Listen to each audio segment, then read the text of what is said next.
I want you to be productive, right? If you want to be the number one selling agent in Frisco, Texas, in Nashville, Tennessee, in whatever, you just can't wait for Taylor Swift to call you and say she ready to buy a house in Kansas City. You need to be walking and figuring out and talking to builders and knowing what's going on and planning your days so that I am prepared when the opportunity presents itself, as opposed to, be getting ready for the opportunity after it's already here.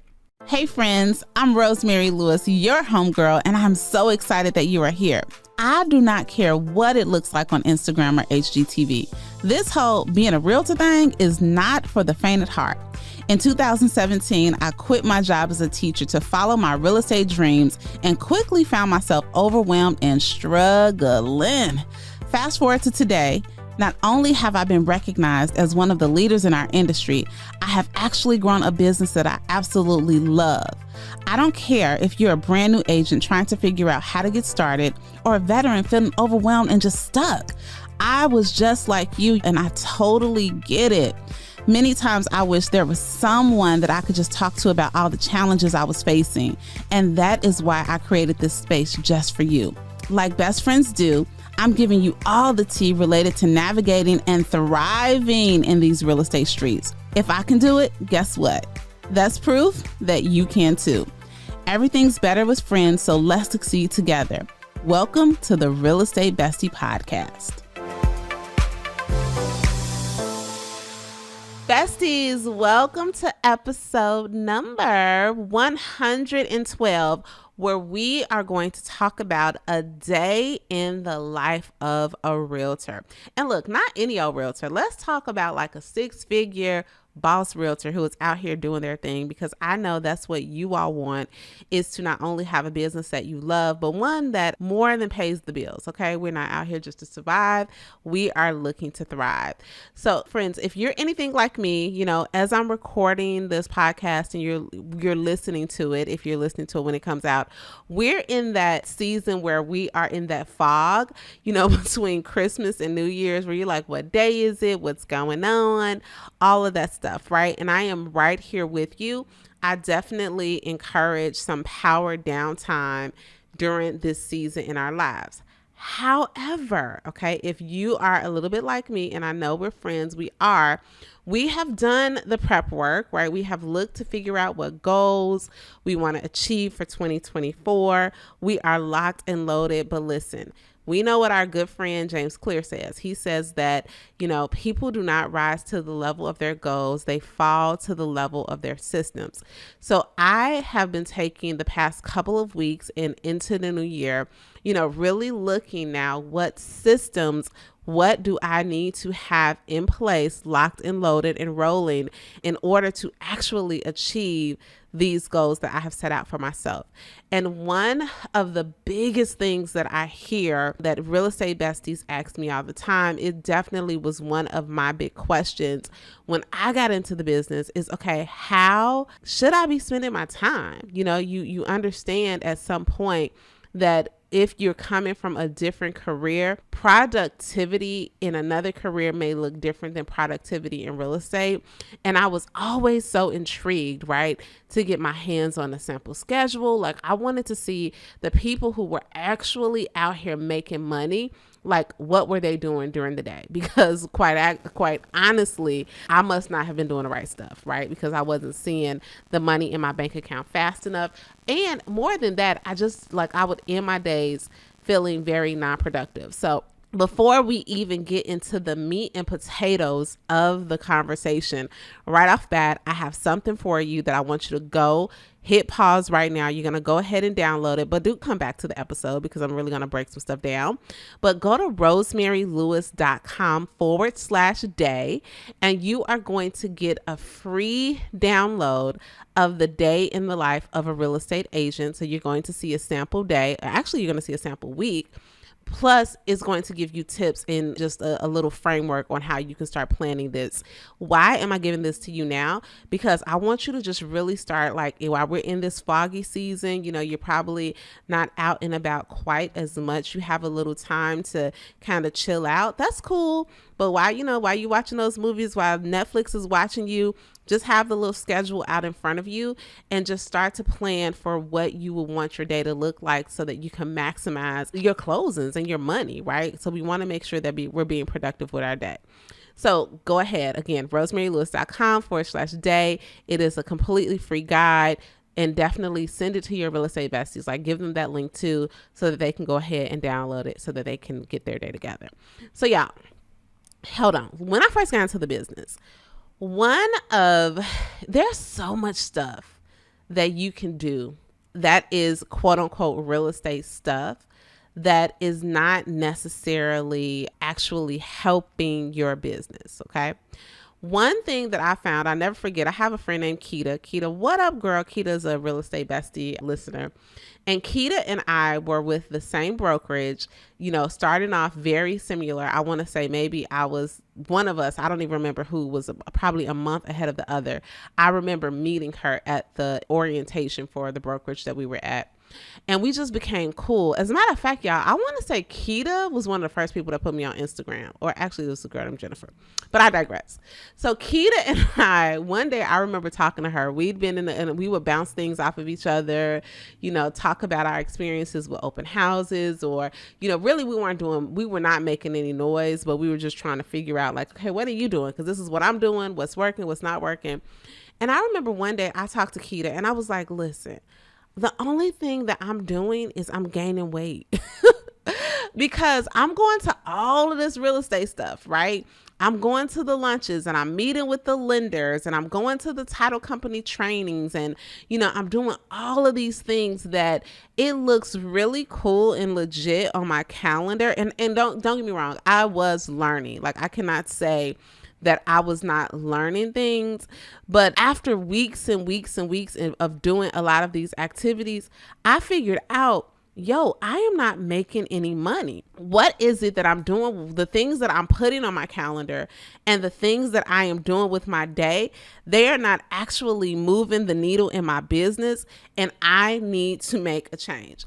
And Keita laughs at me to right now, because just recently have I started, even entertaining lender and title company meetings and things like that. And it wasn't because I was being a jerk, but it's like I got, not only did I get ironclad on how I needed to be spending my days, but I'm like, I'm not doing nothing but like getting thick. Like, I want to be able to afford my own Del Frisco, and I'm never going to be able to do that if every single day I have this super official real estate business or training on my schedule, but I'm not actually out here closing and selling houses. So anywho, so to every real estate bestie who is like, yes, me too, girl, I got you, I understand. And we are going to go through just some components. I'm going to share components of what my days look like. And I'm not saying that I am the be all end all, but again, I used to love to see people's framework, because then I could give and take and figure out, okay, what could I give to my, what are they doing that will work in my business and not? And then I'm going to even share with you some of the things that I think are non-negotiable. So here we go. The very first thing, like, we get into the day in the life of a real estate agent, but not any old real estate agent, right? We are talking about real estate agents who are making money, who are closing deals, who have clients, who are working with the people. And I'm going to talk to you about like during the work day week. Okay. So very first thing, y'all, is that we have to start, or it is my suggestion to start with some sort of morning routine. I remember that one of my very first coaches, she was actually my team leader, she would say to me, she was like, listen, I wake up, she had a time that she woke up. She had her morning routine, things that she would do. She was like, an agent who is getting out of bed at 8:00, who's rolling out of bed, just trying to like wiping the sweat out their ass, they can't compete with me, because I'm ready to roll. I'm already in the beat. I'm already in the thick of my business once they get started. And I cannot agree with that more. I definitely think that every person, especially every woman, I know that 99% of it be some dudes in here sneaking a real estate bestie, but 99% of you all are women. And just by our nature, y'all, we are givers and we are pouring into so many people. And it's going to be so important to create a routine where you are pouring into yourself, especially as you are building a business, because remember, we are building like businesses that have a few zeros in the bank account, which means that we're going to be of service. We're not just around here chilling passively doing our real estate business. We are doing it at a high level. And in order to do that at a high level and serve everyone else throughout the day, it's going to start with a morning routine with you serving yourself. So I'm not going to tell you what time you need to wake up. A good marker for me is I am at a minimum, I need 1 hour to myself before the world needs me. And the world, like the first person in the world who generally needs me in the morning is my son Cameron, right? I get him off to school. But in my best life, like when I'm living my best life, I have about 90 minutes to myself before Cameron needs me. Okay. So whatever that looks like from you, like backwards plan it. If you know you need to get your kids up at 6:30 or 7, then backwards plan it and then see, how you're going to do it. One thing that I will say is like, y'all, I'm not naturally a morning person. Almost never am I like, yes, it's time to wake up, right? Especially this time of year where like that bed is warm, you know what I mean? Like we got this, I bought this super bomb comforter from Costco of all places. It's like a fry, the fry boots place, how they have the fur in the boots. Y'all, they done made a fur comforter. It's so hard to get out of the bed in the morning, but I know that it's going to make me better to actually pop up. So get up and have that time, that quiet time. And this time of the day for me, it consists of me reading, worshiping, listening to my Bible, listening to music, thinking. I spend some time in like literal silence, thinking, journaling, devotional. So it really is a kind of a stilling my spirit. It's my time with the Lord before anyone needs me. Okay. So after my morning routine, for me, I'm getting Cameron up and out the door, and I'm at listen, baby, I'm at a sweet spot with parenting. And I know everybody's might look a little different, but I'm at a sweet spot where my son he is a middle schooler. So I'm giving him every day, I give him just a little bit more responsibility. So I can even kind of start my workout because I work out at home while he's still home, but I block the time for him, right? But, if he doesn't need me as much, I might start my stretching or something like that. So after I get Cameron out the door, and I personally don't have to drive him, he takes the school bus or his brother will take him to school. After he's out the door, then the next part of my schedule is a workout, right? A minimum 30-minute workout. I probably don't go more than 45 minutes. Again, I work out at home, adjust the schedule. This is a framework. I'm just giving you an idea. Adjust it for you. So if you're like, hey, I take my kid to school, then after you take your kid to school, where do you have time to do X, Y, and Z? Or maybe your workout happens first thing in the morning or later on in the day. I just make sure that at some point I'm moving my body because listen, it's not cute. Everybody wants to sell $1 million house. Let me tell you, $1 million houses have a lot of square footage and a lot of stairs. Listen, you want to walk them acres, you want to walk them lots. You don't want to be huffing and puffing, right? Oh, no, seriously. I work out because it's a way for me to just get my endorphins going. And I want to live a long, fruitful life. But real talk, those big houses are far and you got to be able to hit the beat, right? You got to have the stamina. So find some time to work out. So for me, that happens right after my kid goes. Now, generally, right after my workout, at some point first, I'm showing up on social media. Right. And a lot of you all probably know this. If you follow me, you probably have kind of seen my schedule, and it may not be I may be showing up with a post on Facebook because, we got to show up. We have to show up in these different spaces. We just talked about what showing up looks like last week with the podcast with Sesame. It was episode 110. If you haven't heard it, go check it out. But generally, before I leave the house, I show up on social media. I may show up on stories for the besties, show up on my personal Facebook. That's where a lot of people in my normal little area are. And I'm showing up in some form. But here's the trick, y'all. Don't get stuck on social media in the morning, right? I get in, I get out, I get on with my life, right? But I want to show up consistently And for me, just showing up at some space in the morning is a good rhythm to make sure that I'm showing up every single day. I've shared with y'all before, like on my Instagram, I like to always have an active story because I want everyone to feel like they know me and that they are involved in my day to day, to build that know, like, and trust factor. And I'm not saying that I'm getting on there doing a whole dissertation, but it literally might be me doing a boomerang of my coffee, but showing up at some point on social media. I tend to do that.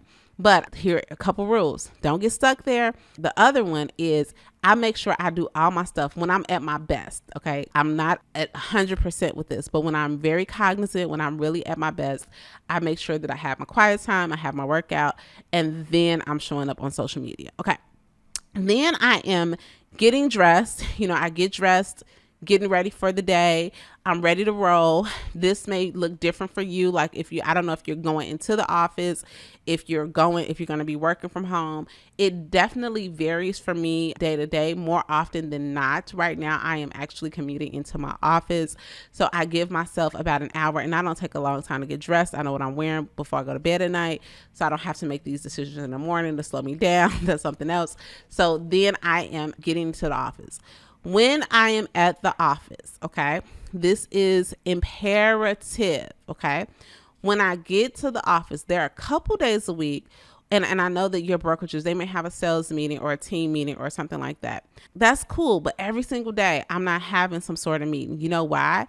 Because I want to get right to my money-making activities, okay? So 9 times out of 10, after I get there, like my team, we meet on Monday mornings for about 45 minutes. And then we also have a role play call. And a lot of times I do that in my car. But for the most part, as soon as I get to the office, I am blocking an hour to 2 hours for my money making activities. And those are pretty much how am I generating prospecting leads. And I'm on the phones, who I'm calling. It depends on what's happening during the day. But a great agent, these agents that you see that are making 6 figures plus, doubling, tripling, 100,000, 200, 300, 400, I promise you they are having conversations every single day with somebody. Now, I do want to bust a myth, because am I saying they're cold calling or door knocking or calling expires? They're just having conversations with people, right? And that could be some more traditional forms of lead generation and attraction. And that could be, really, really having that sphere of influence, that referral business on lock. And they're able to have conversations like that. Don't get hung up in the how right now. Remember, I'm just telling you the what. Like, what does the schedule look like? Okay, so after that, y'all, that is then after making sure that I am generating these new real estate conversations. Now I'm moving on to having conversations about my current deal flow. Okay, now somebody might be shocked because this is probably mid-morning to almost early afternoon. Yes, guess what? I am in contact with my clients all the time. And that's not saying that I haven't probably returned a text or something. But for a lot of us, and I have done this, where I have been so focused on my current transaction, where I haven't done a good job of prioritizing having new conversations. So it's not that my clients are on the back burner. I'm definitely checking up on their deals. And I have a day of the week that I am like making sure that I'm touching base with every client. But like, let's just say I have a issue. I am addressing that issue after this money making activity time, right? Because these client issues are more administrative work. And, as your business starts to grow, as you start to bring in support for leverage, you bring in your transaction coordinator, if you have a team, if you have a buyer's agent, like sometimes they're dealing with some of these issues. So the sky is not falling out where I have to drop everything. Now, of course, use your discretion. If the sky really is falling out and there is a fire that you absolutely need to put out, especially at your listings, if something's happening at your listing, you definitely need to use your discretion. But 9 times out of 10, y'all, what we consider as being important, not to say it's not important, but it's not like life threatening. We can get our other stuff done. So after I am working on my current deal flow, then I am engaging in social media. Okay. Now, blocking off some time to do that. Now, let's talk about the difference with that. Engaging with social media for me, it may look like showing up again, but often it's going to be me interacting with somebody on their posts, sliding in people's DMs, making sure that I'm not just showing up, but I'm actually starting some two-way conversations. And we're wanting to do that because we want to get the algorithm to understand and believe that, we are connecting with all these different people. So definitely having some time where I am engaging on social. Now, guess what? It's time for lunch. Okay. So having lunchtime and lunch, I generally do working lunches. I pack my lunch one day a week. I make sure that I have a face-to-face lunch with somebody. I have it in my time block and where I have a face-to-face lunch with somebody. But for the most part, I'm eating in the office or wherever I am. And, I might be on social media. I might be doing some emails, some things like that. I'm not one of those people that has to shut down my life to have lunch.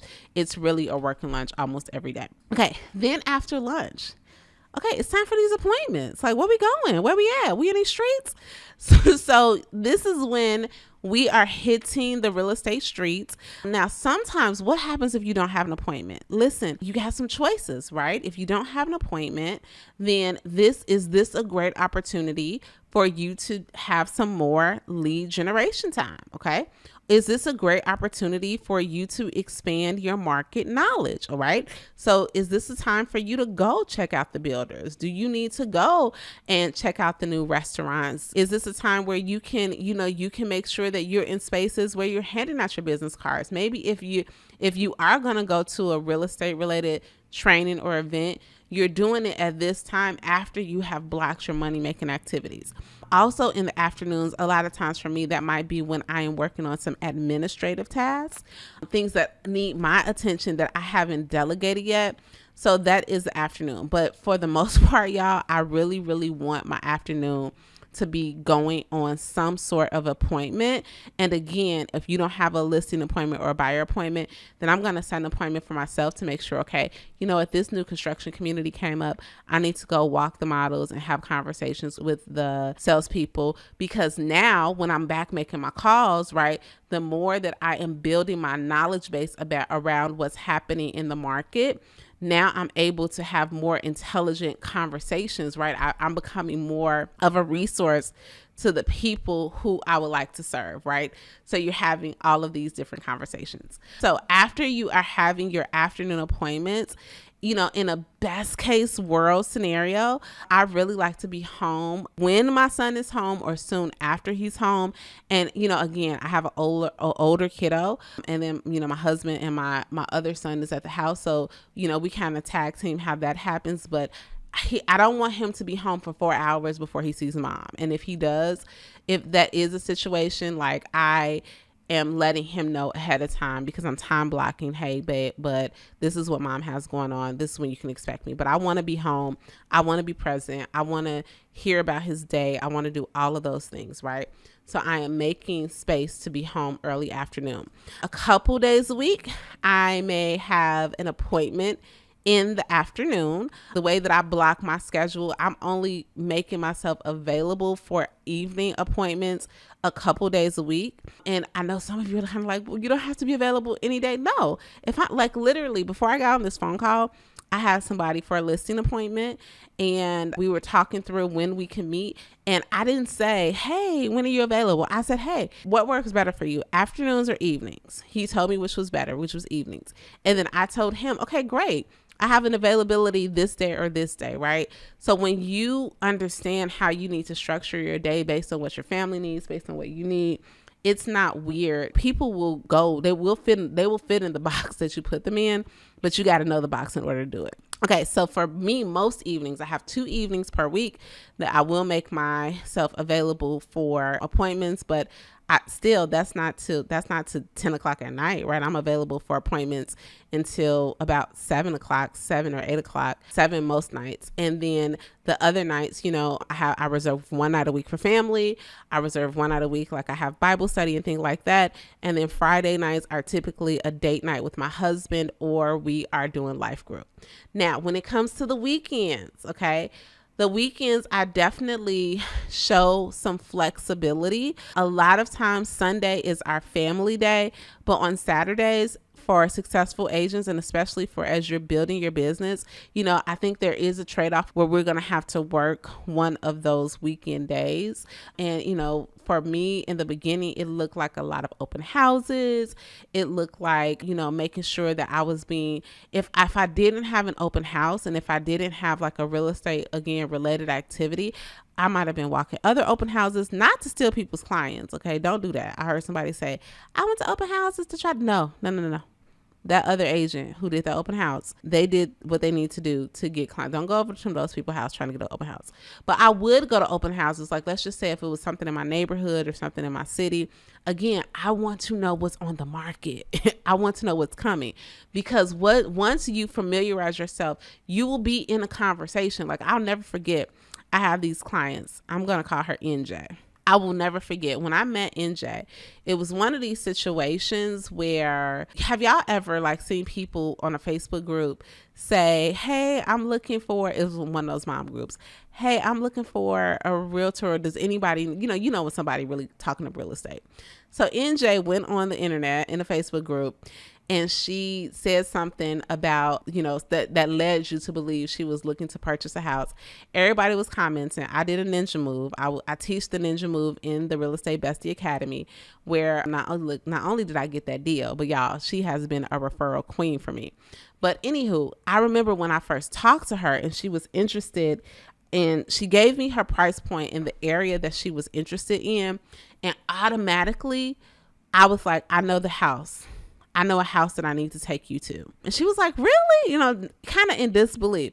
But as she was explaining it to me, and I knew the house and I knew where it was going to be built in her price point, and it was going to check all of her boxes. But do you know why I knew that? Because on those days where it seemed like I didn't have much to do, I had my ear to the street, and I was going to the builders, and I was walking resale homes, doing walkthroughs, going to the open houses, so I would be very familiar with the inventory in the area. So not only could I speak intelligently about it, but when I was in front of somebody, I already had enough schema. I already had enough background knowledge to point them to the home that will work for them. So I cannot, too often I think that you all think that, you can't get busy until you get busy. Yeah, I don't want you to just be busy. I want you to be productive, right? If you want to be the number one selling agent in Frisco, Texas, in Nashville, Tennessee, in whatever, you just can't wait for Taylor Swift to call you and say she ready to buy a house in Kansas City. You need to be walking and figuring out and talking to builders and knowing what's going on and planning your days. Like, that's what somebody who has not just a $100,000 earner mindset, but a millionaire mindset is, how am I going to create my schedule so that I am prepared when the opportunity presents itself, as opposed to, be getting ready for the opportunity after it's already here.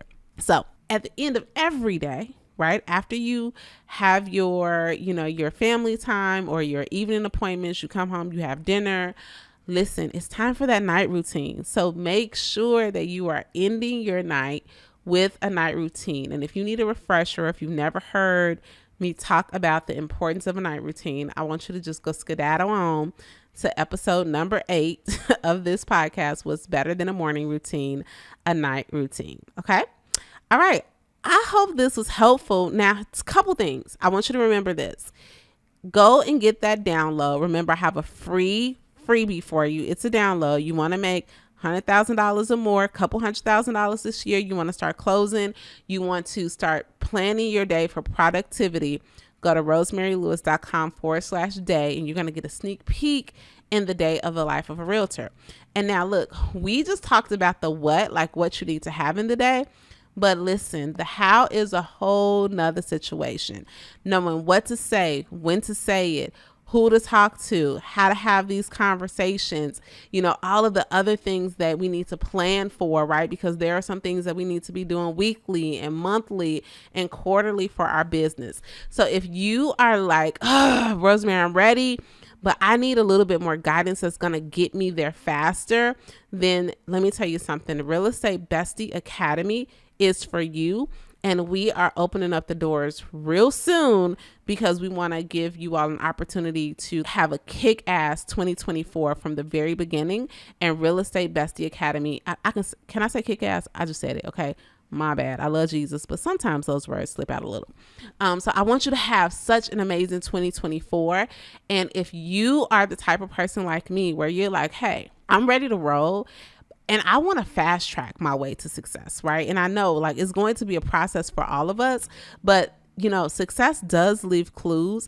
And if you are one of the people like me that are like, hey, I want to link arms with a real estate bestie that I know has done numbers, understand market, understands how to plan their day, but also like how to make the most out of every single moment and build a business where you are not stumbling over words, where you are showing up confidently and you are getting more listings, where you're getting more closings, Real Estate Bestie Academy is going to be a non-negotiable for you. So head on over to rosemarylewis.com/academy because you will be able to get on the wait list. Now, let me tell you something though. When we open the academy, we're going to open it up to the wait list first. Okay. We got some fun bonuses. I'm not even going to talk about that. We're going to open up to the wait list first, and then we're going to open it up to the other people. Okay. So, and I'm a whole teacher. Remember, I was a teacher for 14 years. My style is teacher. I love to teach the people.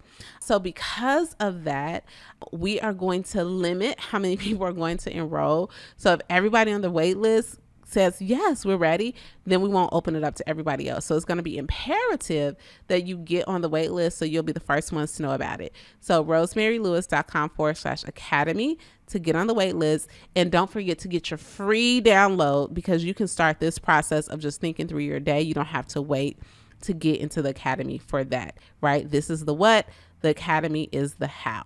So hope this was helpful. And look, go ahead and give your girl 5-star review. You know, Christmas was just here. Give me a gift, a gift and a review. Look, that sounded aggressive. I would really appreciate it if you would go and give a review. And I would even appreciate it if you snap a picture of this, post it on your social media, tag me, let me know that you are there. And more importantly, let me know that you're coming to the Real Estate Bestie Academy so that we can grow together. I hope this was helpful. And as always, besties, I'll talk to you next week. Bye. If you enjoyed this episode and you have a real life bestie that you think it would resonate with, y'all, do me a favor. Go ahead and hit that share button because you know what? We are better together. Make sure you share the podcast and I appreciate your reviews. I appreciate you giving me 5 stars more than you know. I'll talk to you next week.